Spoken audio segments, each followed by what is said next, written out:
Saudações, tribo conectada. Estamos aqui mais uma vez. Meu nome é Adriele Steffi, sou bióloga e hoje vou guiar vocês no caminho sobre o resgate de fauna silvestre. Essa atividade, que acontece na área ambiental, faz parte do licenciamento ambiental, certo? E engloba vários empreendimentos. A gente vai falar um pouco dos conceitos, quais materiais que são utilizados, quais são as técnicas de manejo mais utilizadas, falar um pouco sobre segurança do trabalho, que é muito importante, é uma atividade muito perigosa, certo? Vai dar algumas dicas aí e falando dos conclusões finais logo depois. Primeiro que o resgate de fauna, ele pode ser terrestre e ele pode ser embarcado. Isso vai depender do empreendimento onde ele está sendo desenvolvido, certo? E existe também o resgate de fauna que acontece em emergências, como, por exemplo, os incêndios florestais. Então, acontece aí o incêndio florestal, sendo ele criminoso natural. Pode ser um incêndio que se alastrou, e está incontrolável, e aí entra os brigadistas e entra os responsáveis de resgatar a fauna, nessas situações emergenciais. Mas vamos falar aqui principalmente do resgate de fauna que acontece como parte do processo de licenciamento ambiental. Ele pode acontecer em projetos de mineração, linhas de transmissão, construção de estradas, construção de projetos eólicos, E também o embarcado, por exemplo, acontece na construção de hidroelétricas. Então, são vários projetos, que dentro vai acontecer o processo de supressão vegetal e dentro do processo de supressão vegetal precisa necessariamente acontecer o resgate dos animais. Primeiro, para que o resgate aconteça de forma segura, tanto para você profissional quanto para os animais que estão sendo resgatados, é necessária a utilização de alguns materiais. Aqui na imagem eu tenho a descrição de alguns desses materiais que são utilizados. A gente tem o gancho, que ele é muito utilizado principalmente quando você tem que visualizar alguma área ou coisa, chão, de folhagem, de galhos secos, Então, em vez de você colocar a mão, que você pode se machucar, vai ser muito perigoso, você pode utilizar aí o gancho para fazer isso. A imobilização de serpentes também pode ser feita através do gancho, mas é muito mais seguro você utilizar a pinça, por exemplo, para imobilização de serpentes. Então, você tem o gancho, você tem a pinça, o pulsar, que também tem alguns animais que você pode estar recolhendo eles através do pulsar, para ser muito mais seguro.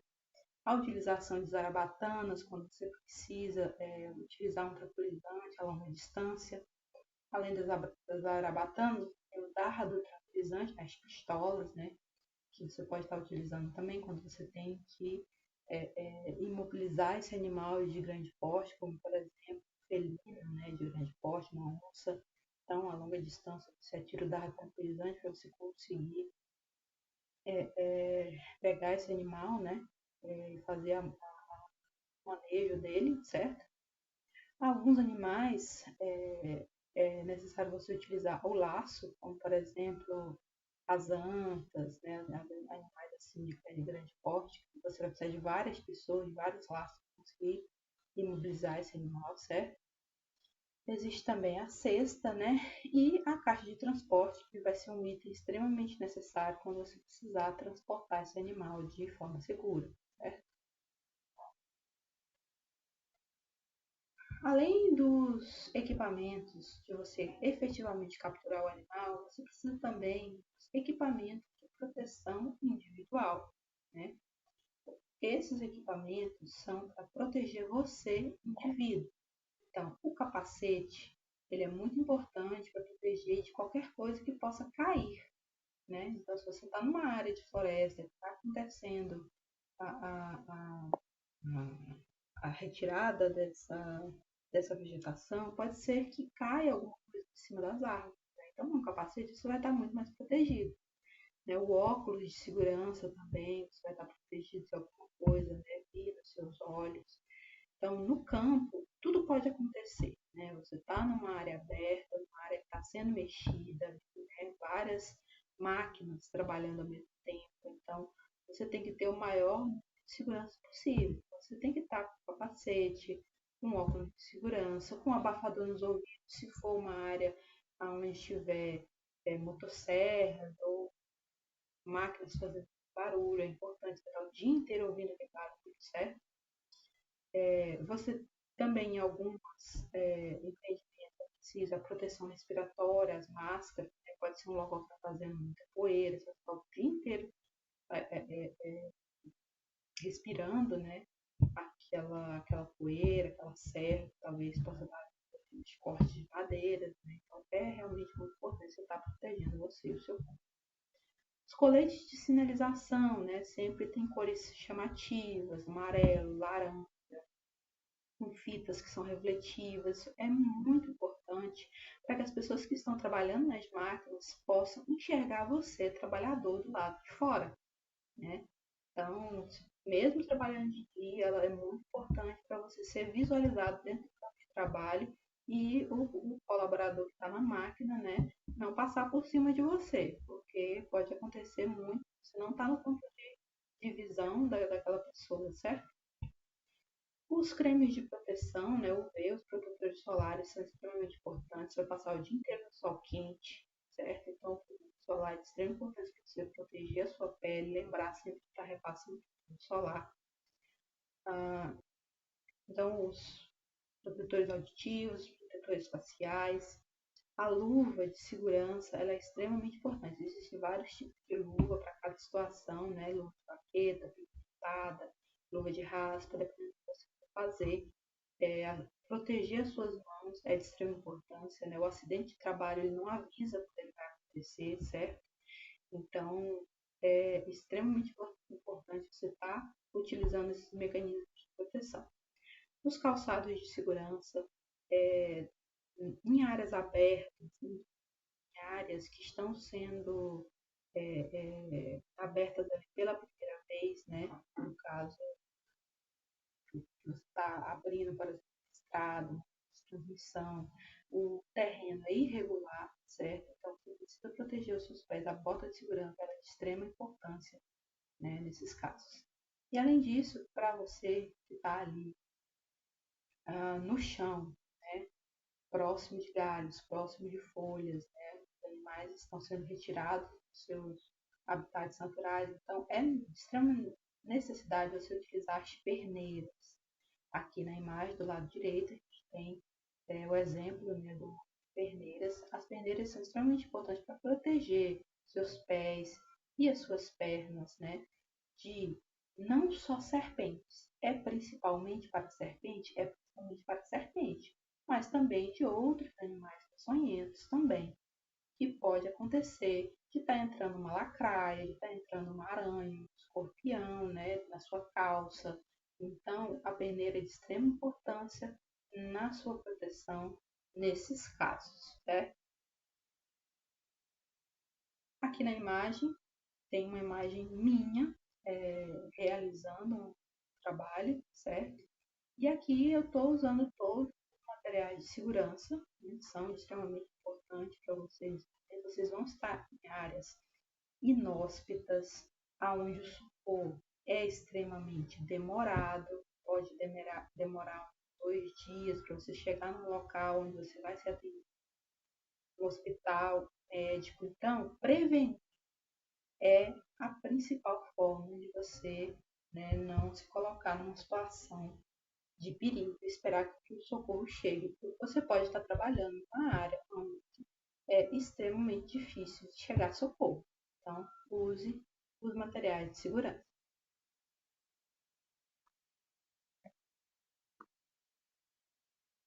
Aqui mais uma imagem da utilização de materiais de segurança, né? eu estou segurando o GPS, que é um material de extrema importância em áreas inóspitas, né? Você precisa saber utilizar o GPS para conseguir se perder, conseguir voltar para casa, mas principalmente também para marcar os pontos, né? No GPS e colocar no relatório depois, né? Isso vai compor as informações de relatório. Aqui do lado direito, a gente tem a imagem também, que você tem que manter distância das máquinas que estão trabalhando. Então, é no mínimo 50 a 100 metros de distância que você tem que manter das máquinas que estão realizando a supressão vegetal. Porque pode acontecer, se você estiver perto demais, a pessoa que está pilotando a máquina, o trator, a escavadeira, né, seja lá qual for a máquina, ela pode não ver você e pode estar acontecendo um acidente muito grave. Então, sempre manter uma distância. E quando a gente for fazer as vistorias, a gente sempre pede para as máquinas pararem de funcionar, para que os funcionários entrem e façam a vistoria da área. Certo? Então, a segurança é sempre em primeiro lugar. O diálogo do Diário de Segurança, que a gente chama de DSS. O diálogo de segurança ele é implementado em grande parte das empresas. Eu acho que só teve uma empresa que eu trabalhei que não tinha isso, mas grande maioria das empresas tem o diálogo de segurança, que é uma conversa no início da atividade, onde a gente vai falar sobre a segurança do trabalho, e sempre um tema diferente ali, né? De coisas que podem acontecer no nosso dia a dia, de como evitar os acidentes, né? E é muito importante todas as pessoas que participaram ali assinar o nome, assinar o dia, ter a presença e a assinatura do colaborador, né? Horário de início, de término, a TSS, da atividade que vai ser feita, certo? Porque isso é uma documentação muito importante. Se acontecer algum acidente, na hora da avaliação do acidente, a primeira coisa que eles vão perguntar é: fez o DSS? Cadê a assinatura dos colaboradores no diálogo de segurança, né? Então, é realmente muito importante estar sempre pensando na segurança da atividade. Aqui a gente tem uma imagem de uma supressão que está acontecendo numa área terrestre, numa área de floresta, sério, certo? Uma área acidentada, então uma área onde tem morros. É de extrema importância você observar o ambiente antes de distribuir a sua equipe. Por quê? Você que é o líder, você vai ter que estar de olho em qual é o local mais seguro para você colocar o seu colaborador. Eu, particularmente, sempre me colocava numa área aonde eu conseguiria enxergar todos os meus colaboradores ali no trabalho, né? Eu ficava com rádio, dava o rádio para mais outras pessoas, porque às vezes a gente não tem rádio suficiente, tem um ou dois, né? Para você se comunicar com a equipe, certo? E ali você consegue visualizar aonde estão as máquinas, aonde está o perigo que possa vir a acontecer. Então, aqui, por exemplo, nessa imagem, você tem uma escavadeira arrastando uma tora de árvore, certo? Com madeira. Pode acontecer dessa tora bem aqui se desprender e sair rolando para baixo. Então, imagina que aqui embaixo está o seu colaborador. Então, vai acontecer o quê? Um acidente terrível. Então, primeiro, orientar os seus colaboradores de quais são os locais seguros, né? E você também ficar de olho nisso. E você vai ter que se adiantar para um possível acidente. Então, se você vê seu colaborador está indo em direção ao local que não é muito seguro, né? Então avisa no rádio, conversa ali e tal, avisa para a pessoa sair daquele local. Você, que é líder, vai ter que estar atento a todo momento. Aqui a gente tem a imagem, né, de quando a árvore já foi derrubada e aí o motosserrista, né, o motosserrista, a pessoa que vai com a motosserra para cortar a árvore ali, ele também tem que estar atento, né, porque ele está fazendo corte dessa árvore. Pode ser que uma árvore ou outra tenha sido danificada na queda dessa primeira, e aí pode acontecer a queda ali de algum galho em cima dele, certo? Eu já passei assim por situações de extremo sangue frio, assim, de acidentes que quase aconteceram e assim, foi a mão de Deus que botou ele na frente e deixou a pessoa morrer, sabe? Mas é extremamente importante você ficar atento, não só para a sua equipe de resgate de fauna, mas para a equipe também que está fazendo a supressão. Às vezes a pessoa não está atenta ali, mas você está. Isso já aconteceu algumas vezes comigo também, e aí você alerta, né, a outra equipe, certo? A segurança sempre em primeiro lugar. Vamos aqui ao processo de que pode acontecer de você encontrar colmeias, né, de abelhas, colmeias e alguns outros, tipo maribondo, vespas, etc. Né? Então, o que fazer nesse momento ali que aconteceu o encontro? Você vai ter que isolar aquela área, né? Ali, a supressão ela vai estar acontecendo em volta daquilo, então você isola aquela área com uma fita, né? E aí vai essa colmeia, ela pode ou não ser realocada, vai depender da situação, certo? Todo um processo de fazer aí a transferência para a caixa, mas principalmente proteger os seus colaboradores, porque picadas de abelhas elas podem gerar acidentes gravíssimos, a pessoa pode ter uma alergia, um ataque anafilático e assim, não dá tempo de chegar no hospital, certo? A pessoa pode vir a óbito aí, dependendo, né, da quantidade de picadas. Às vezes a pessoa não tem alergia, mas a quantidade de picadas foi tão grande que isso pode gerar, né, um ataque anafilático para parar de respirar. Então, fazer o isolamento da área, desse local que tem abelhas, vai ser de suma importância no resgate. Então, você precisa primeiro avaliar a área, avaliar a situação, certo? Então, antes de você efetivamente resgatar, você vai ter que ter um trabalho anterior à realização desse resgate, para você observar qual é a área, qual é a vegetação, a área que vai ser suprimida e depois a área que vai ser realocada esses animais, ela tem que ser uma área parecida, né? Então, você vai ter que saber quais são mais ou menos as espécies daquele local, para onde você pode realocar cada uma das espécies. Tudo isso vai ter que estar no documento, né? Que vai ser enviado para o órgão ambiental, tanto antes quanto depois, né? Desse projeto. Então, tem tudo que tem que ser delineado, tudo tem que ser planejado para que essa translocação desses animais e esse salvamento aconteça da melhor forma possível, certo?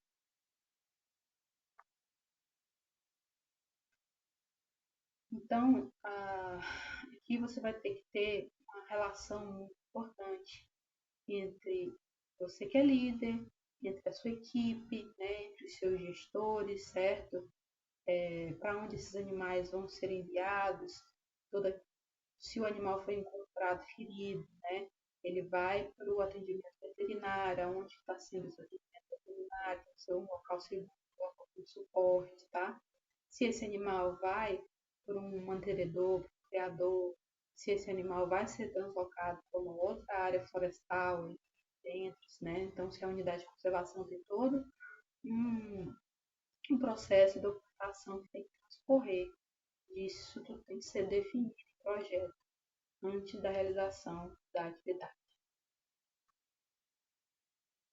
Então, as licenças, né, que vão ser necessárias, né, para cada tipo de projeto, licença, você vai ter que entrar em contato com um órgão específico. Né? Então, por exemplo, se você tem um manejo de sítio de espécie, né, que não é ameaçada, é nacional, então a autorização, né, para esse manejo vai ter que ser conforme a legislação estadual, certo? E qual vai ser a instituição responsável, né, pela unidade federativa do projeto que vai ser executado. Tá? Essa tabelinha, você pode até tirar um print aí agora para cada atividade, cada projeto vai ter uma autorização, um local diferente, né? Você vai ter que ter acesso. Você, como biólogo, tem que ter seu cadastro aí no IBAMA, né? ICMBio, né? Estadual e municipal, para conseguir fazer todo esse processo. Quem está responsável, líder da equipe para fazer o resgate, nem sempre é a pessoa que vai ser responsável por essas licenças. Muitas das vezes o projeto vai ser muito bem organizado e dividido, em que você vai ter um biólogo responsável, né, para fazer, então, escrever esse projeto inicial, para dar a entrada, né, nessas autorizações. Você vai ter outro biólogo responsável pela equipe geral, outro biólogo responsável por cada equipe de resgate. Então, alguns projetos são muito bem organizados. Aqui, mais uma vez, a tabela. Então, pode estar presente aí as autorizações, cada uma delas que você vai precisar. E depois que esse animal foi realocado, muitas das vezes vai ser necessário um monitoramento dessa área de translocação, né, para ver se a população de animais que foi colocada naquela área, se ela se recuperou bem, se realmente essa soltura foi efetiva, certo? Então, você vai ter a primeira soltura dos animais, né, e você vai fazer um monitoramento para ver se essa população se adaptou, se ela está crescendo bem, né, até o momento que você vê que a população foi realmente regulada nesse novo local que ela está instalada. Você pode ter aqui algumas perguntas, né, norteadoras desses projetos, certo? Para eles acontecerem, né? Então, existe aí um habitat suficiente, disponível, né, protegido para os animais estarem, né? Desses habitats disponíveis da espécie, né? Ela pode estar extinta, pode estar embaixo da cidade, ou não. Todas essas são perguntas realmente importantes norteadoras desses projetos.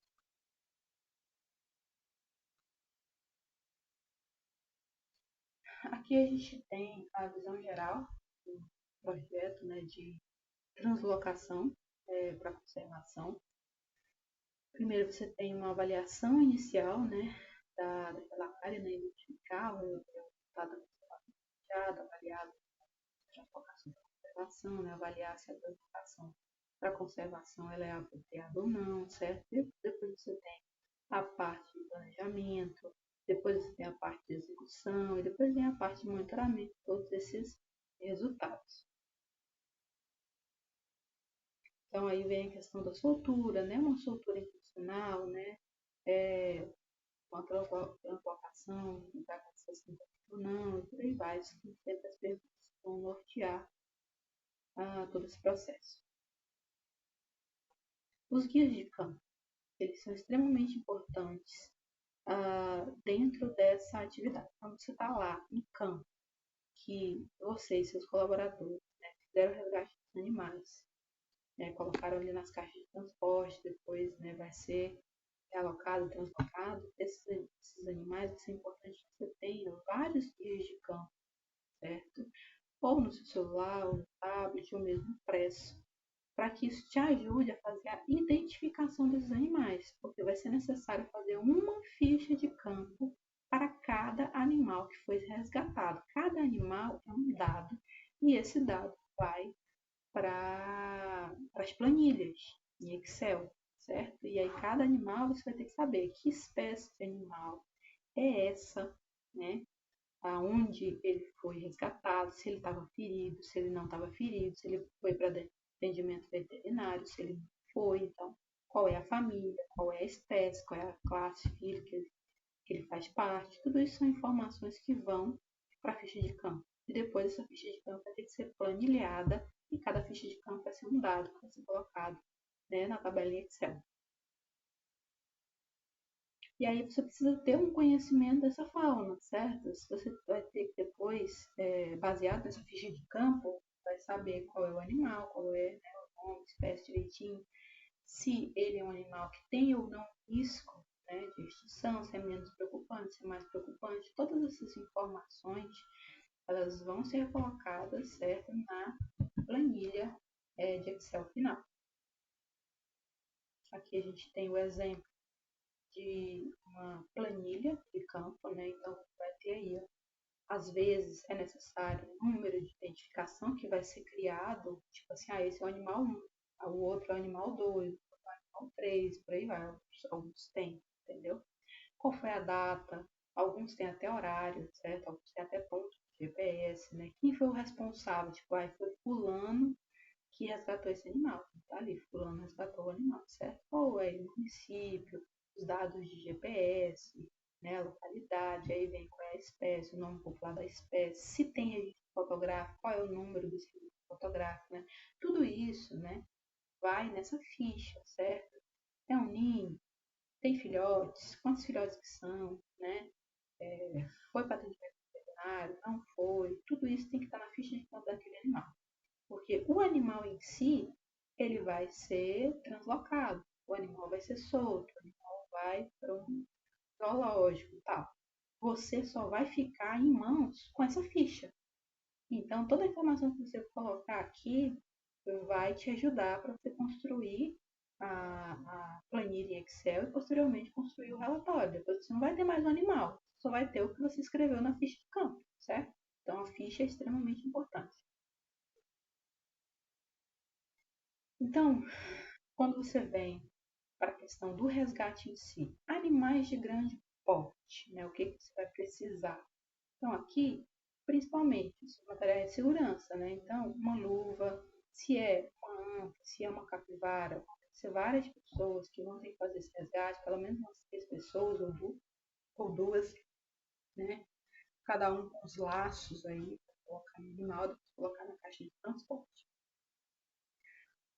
O pulsar, as redes e as cestas, elas podem ser utilizadas em aves, podem ser utilizadas em alguns, né, mamíferos, em alguns roedores, né, alguns animais de médio porte, né, você pode estar utilizando pulsar, né, às vezes você precisa, como no caso da bandeira, né, você tem alguém com laço que vai se colocar nesse animal, o laço ele tem que ser passado pela cabeça e por uma das patas. Você não pode passar somente pela cabeça e pelo pescoço, senão você vai matar esse animal sufocado. Então tem que passar pela cabeça e por uma das patas para você conseguir fechar o laço ali nele, enquanto uma outra pessoa vem e joga a rede para cima dele.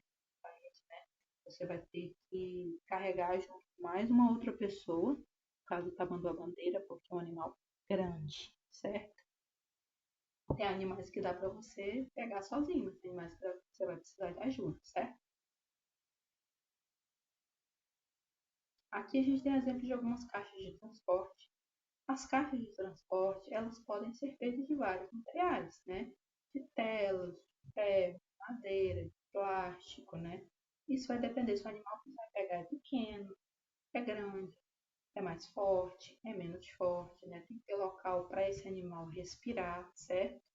E sempre translocar esse animal com a maior calma que você puder. Porque o animal já está estressado. E aí ele vai estar trancado na caixa. Isso pode estressar o animal ainda mais.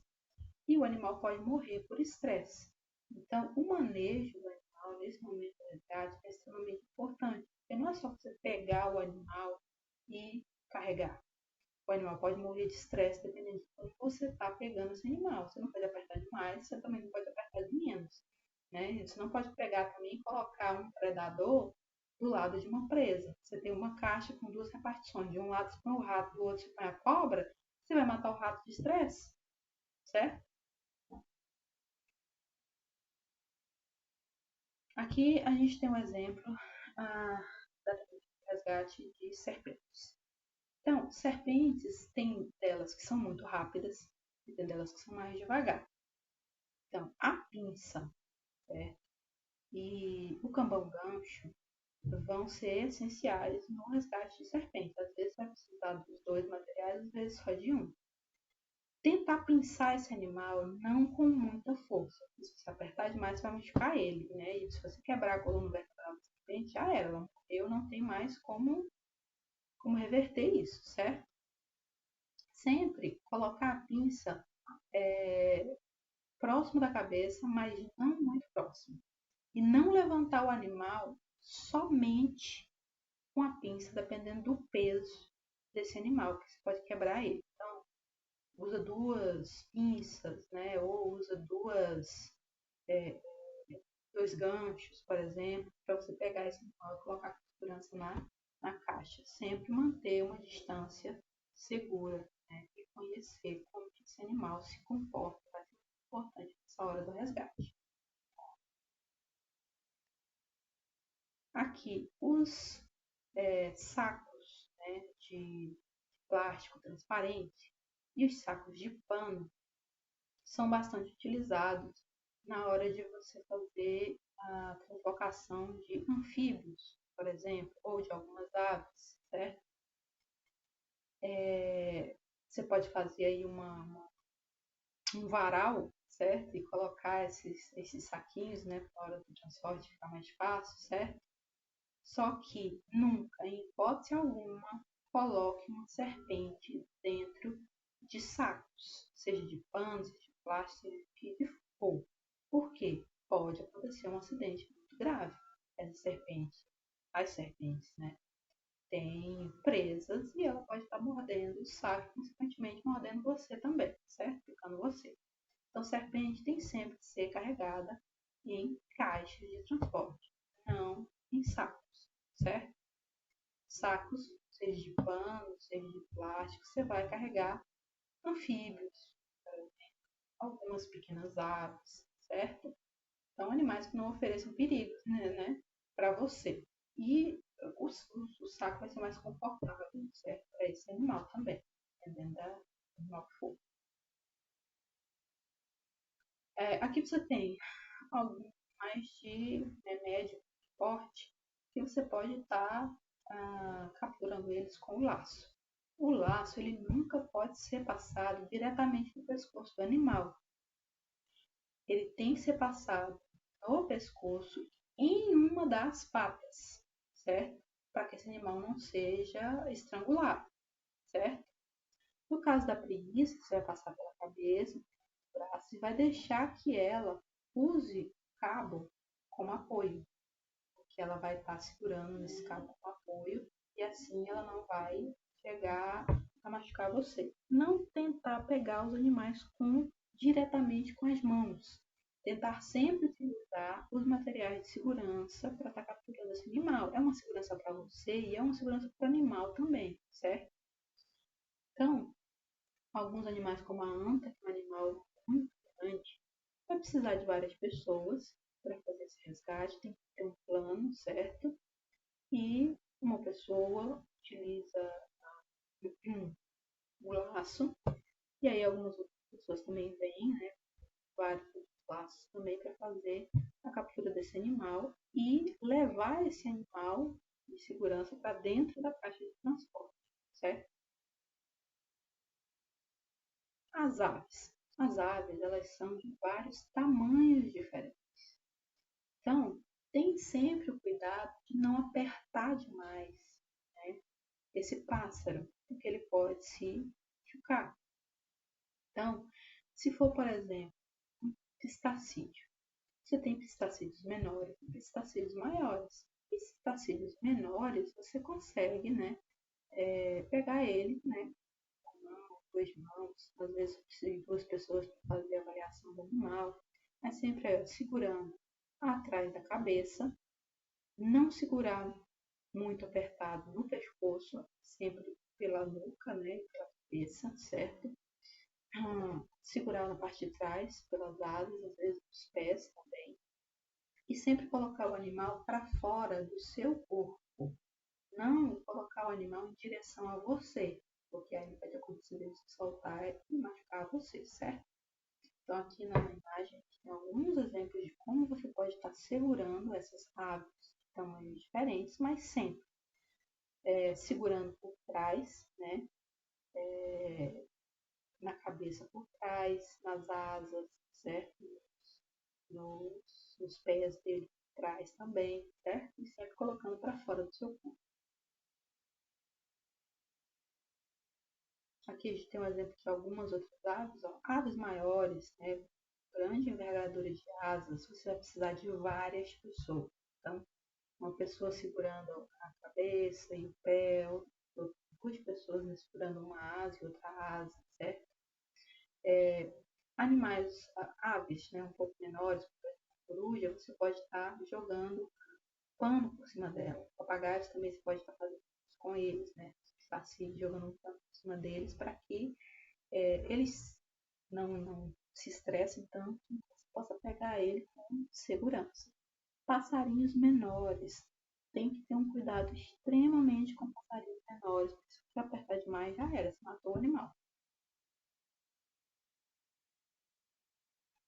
Aqui alguns exemplos, né, de aves aquáticas, né? Então, sempre o bico for muito longo e afiado, né? Tenta segurar o bico, tenta segurar as patas, né, desse animal. O pato, por exemplo, ele não oferece muito perigo com o bico, né? Mas ele pode se espernear e sair ali da sua mão, para segurar nas asas, para cair certo. Então aqui você tem vários exemplos. Animais menores, como por exemplo esse passarinho menor aqui embaixo, você pode estar segurando só pelas patas embaixo, né? E ter essa segurança nas mãos de não apertar demais. Senão o animal pequeno vai matar o animal. Aqui, alguns animais, eles têm garras extremamente afiadas, né? E tem o mecanismo de proteção, muitas vezes, de apertar. Então, esses animais são principalmente o bicho preguiça, né? O tamanduá-bandeira, o tamanduá-ninho, o tamanduá-de-colete, né? Chamado popularmente. A preguiça, você nunca pode capturar a preguiça de frente, né? Como se você fosse abraçar ela, porque a garra dela é muito afiada, o sistema de defesa dela é justamente agarrar e apertar, então nunca faça isso. A preguiça, você tem sempre que pegar ela por trás, né? E de uma maneira que ela não consiga colocar os braços dela para trás e machucar você. Ela pode também virar o braço dela e passar as garras em você, no seu braço, certo? A preguiça eu sempre recomendo que você dê para ela algo para ela agarrar. Então, dê um pedaço de pau, um galho, alguma coisa que ela se segure, e aí você vai segurando no galho e leva ela, certo? Tentar não pegar no animal, certo? O tamanduá-mirim é a mesma coisa. Ele, como sistema de defesa, ele se levanta, ele fica com as duas patas, né? Traseiras, e fica em pezinho, certo? E aí ele vem andando na sua direção. E ele tem esse sistema de defesa de agarrar também. Então, nunca pegar ele pela frente, ou pegar por trás, ou dar alguma coisa para ele agarrar. O tamanduá-bandeira, ele pode ser extremamente territorialista, né, e agressivo. Então, na hora de pegar esse animal, você vai precisar de um laço, vai precisar de uma rede, né, de duas ou três pessoas para fazer esse resgate. Os garras dele também são extremamente afiadas. O tatu. Os tatus têm garras extremamente afiadas, então nunca pegar o tatu pela cabeça ou pela parte, né, das garras de baixo. Pegar ele sempre pelo casco, né, e segurar no rabo. Não apertar demais o rabo, certo? Vai arrancar o rabo do tatu. Pega ele por cima e o rabo é só para dar um pequeno suporte. E aí você segura ele para fora do seu corpo e aí você coloca ele dentro da caixa de transporte e fecha. Então vamos para alguns animais que, além de garras, têm dentes afiados. Então a gente tem aí os roedores, né? Tem também os macacos. A captura desses animais, os roedores talvez seja um pouco mais simples. Você sempre tem que estar com uma luva de proteção, né? Principalmente aí de raspa, para estar pegando esse animal. Sempre pegar por trás, né? Prender a cabeça e as patas dianteiras. E aí a outra mão você prende as patas traseiras, certo?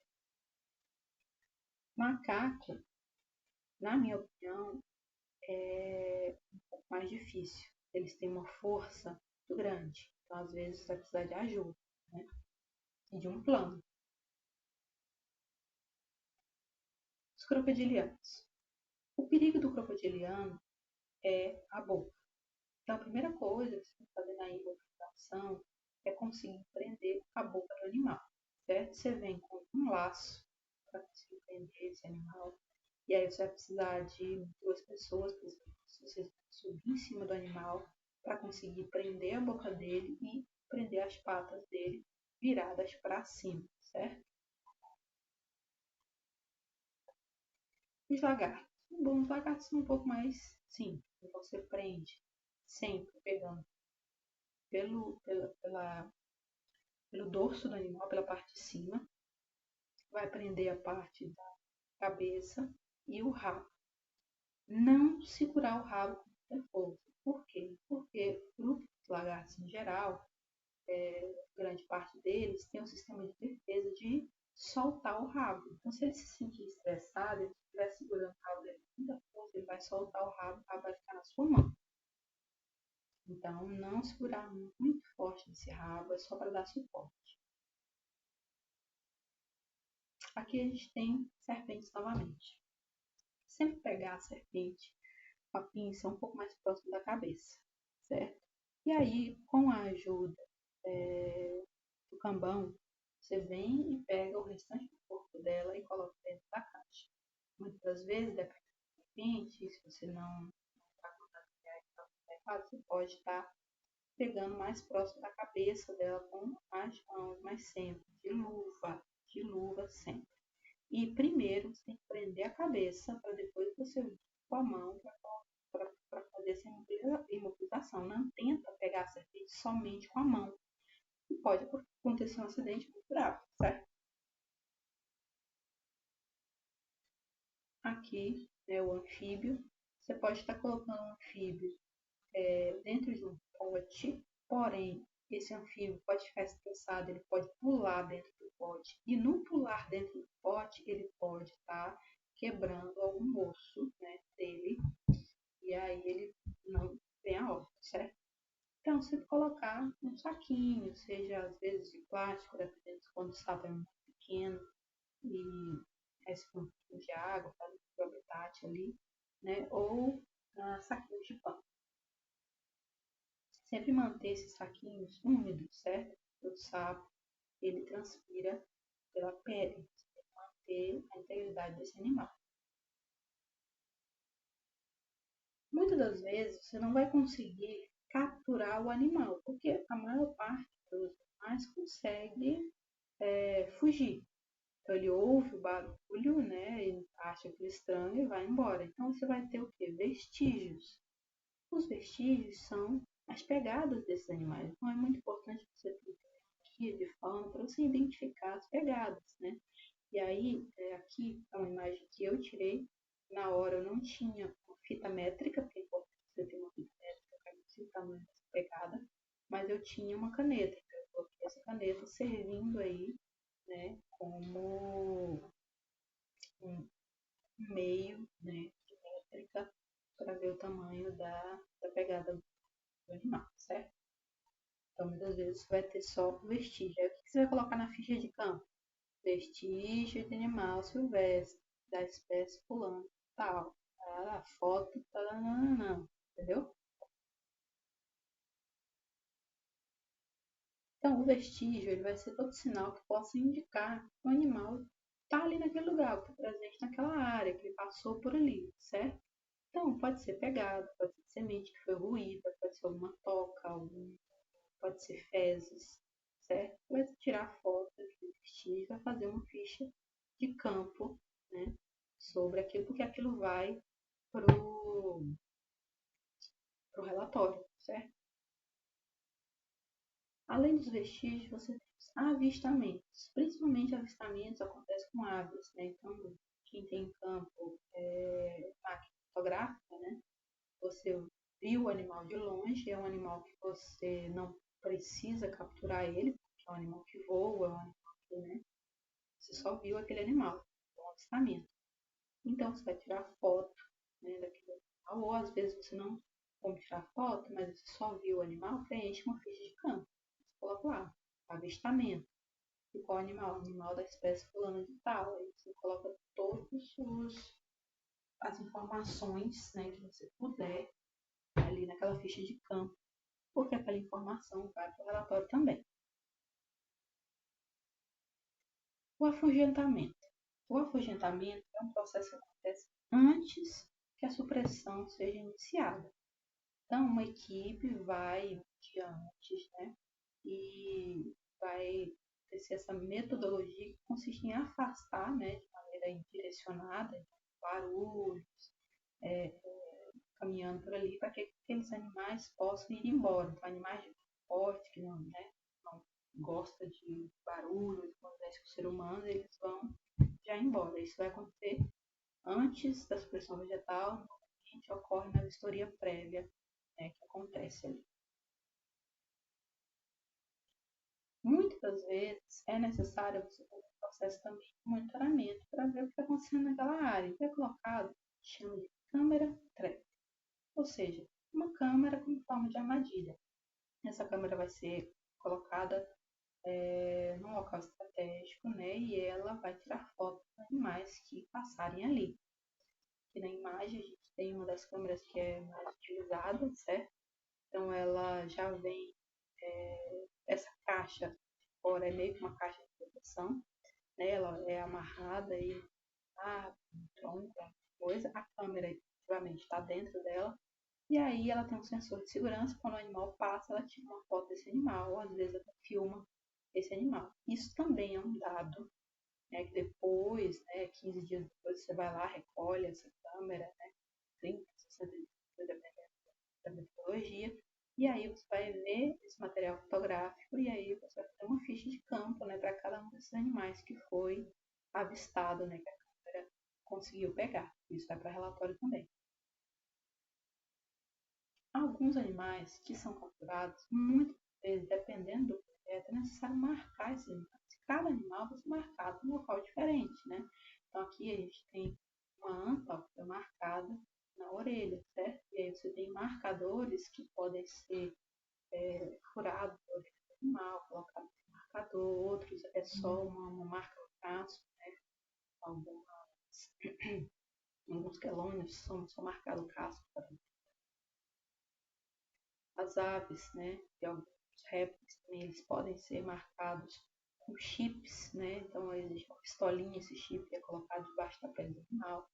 As aves, normalmente, é colocado nela esses anéis, né? Dependendo do tamanho do animal, é colocado o pezinho dela, certo? Então isso é um processo para dizer que aquele animal é um animal que foi capturado, está sendo monitorado, certo? E aí vem aí o processo de soltura, né, dos animais que você capturou. Então, o salário de fauna ele vai ser caracterizado pela captura e depois da soltura, né, desses animais. Né, alguns foram apresentados, mas após a captura o animal vai ser solto em um local, né, longe desse local que foi suprimido, né, um local que foi definido. Né. Então, normalmente são animais de locomoção lenta, né, que você conseguiu capturar durante esse processo de salvamento. E aí, muitas vezes, esse animal foi para um tratamento veterinário, voltou, e coloca ele nesse processo de soltura. Então, o local de soltura, né, tem que levar em consideração, né, qual é a espécie, né? É uma espécie nativa, a espécie que foi capturada não é nativa, né? O que se pode fazer? É uma espécie caçada, não é? Ela vai para uma área de conservação ou área desconhecida, tudo isso tem que levar em conta, certo? Porque a área que esse animal vai ser solto tem que ser parecido com a área em que ele vivia antes, certo? Alguns animais que foram machucados nesse processo, foram levados para o veterinário, mas eles, né, vieram a óbito, muitos deles podem ser utilizados, né, de uma forma científica. Outros animais já foram encontrados mortos, mas eles ainda estão numa condição que pode ser utilizado, né, para estudo. Então, todo animal, né, que ele venha a sofrer algum ferimento, apresentar algum comportamento, né, motora, que ele não tenha como viver mais livre, né, mesmo depois do veterinário. Então, o veterinário vai decidir se esse animal está legal, vai para a estrutura ou não, né? Se esse animal vai ser eutanasiado ou se ele acabou vindo a óbito por causa dos ferimentos. Então, somente a médica veterinária vai poder definir isso e ela que vai poder fazer todos esses procedimentos. Então, o aproveitamento do material biológico vai apresentar aí de conservação. Quem vai definir isso vai ser o veterinário, né? E ele vai ter que ser identificado, esse animal vai ter que ser catalogado, vai fazer uma ficha para ele, certo? Ele vai receber aí uma plaquinha de identificação, né? Um número de tombamento, né? Local e origem. E esse animal vai ser encaminhado para estudo científico. Normalmente é feito parceria, né? Com alguma universidade, com algum museu, e esse animal vai ser tombado, utilizado para estudo científico. Aqui para vocês a bibliografia que eu utilizei nessa apresentação, né? Então, eu utilizei aqui os procedimentos para tratar de abelhas, né, em ações de desmate. Utilizei também dados internacionais de catalogação, né? Então, se vocês quiserem ir atrás dos materiais, tá aqui, podem colocar foto que eu faço para vocês visualizarem, né? Esses são os livros utilizados, utilizei o de resgate em floresta, em incêndios, né? Então, pode estar utilizando esse material. Eu utilizei aqui fogo e fauna na Serra da Paz. Eu utilizei aqui protocolo experimental para soltura de animais também, certo? De comércio legal. E eu agradeço muito a todos vocês. Espero que tenha sido proveitoso essa apresentação e tenha tirado algumas dúvidas. Qualquer coisa a mais, pode estar colocando aqui nos comentários as dúvidas de vocês, né? Que eu puder, eu vou estar respondendo aí a todos vocês. Muito obrigada. Não esqueça que a educação transforma as pessoas e as pessoas mudam o mundo. Valeu, tribo conectada.